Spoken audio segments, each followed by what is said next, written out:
I wanted to talk about was how easy it is to actually diagnose this. And I'll probably go over this a couple more times at different points.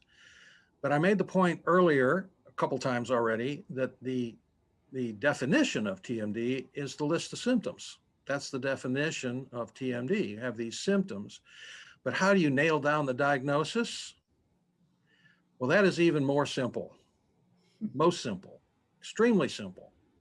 So if you have a patient that has one or more of those symptoms, and it usually have many more than one, occasionally they have, I've seen it, just one symptom.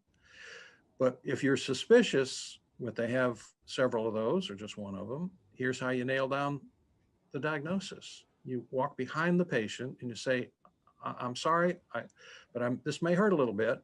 We'll find out. And you ask them to open their mouth widely, and you put pressure in the glenoid fossa with your fingertips, and then have them bite down on their back teeth in their normal bite, centric occlusion, as rapidly as possible with the pressure in the glenoid fossa. And if they say, ouch, that hurts, you have now nailed down the diagnosis, because normal joints don't hurt when you do that.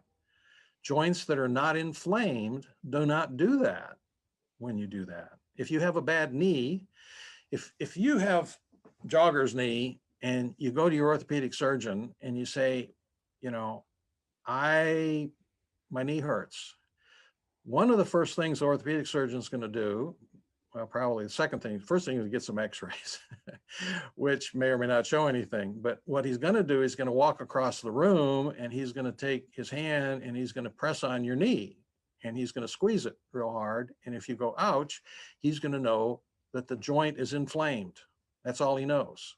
And that's all he wants to know, the joint's inflamed. The temporomandibular joint, as I said before, is just a joint. It is not as special a joint as they try to teach in dental school. It has some special qualities, but it's a joint, and it works like all the other joints in the body, and it has the same characteristics, and it operates in exactly the same way when it comes to the neuromuscular system. So when you do this and it hurts, the joint's inflamed, you have just made your diagnosis.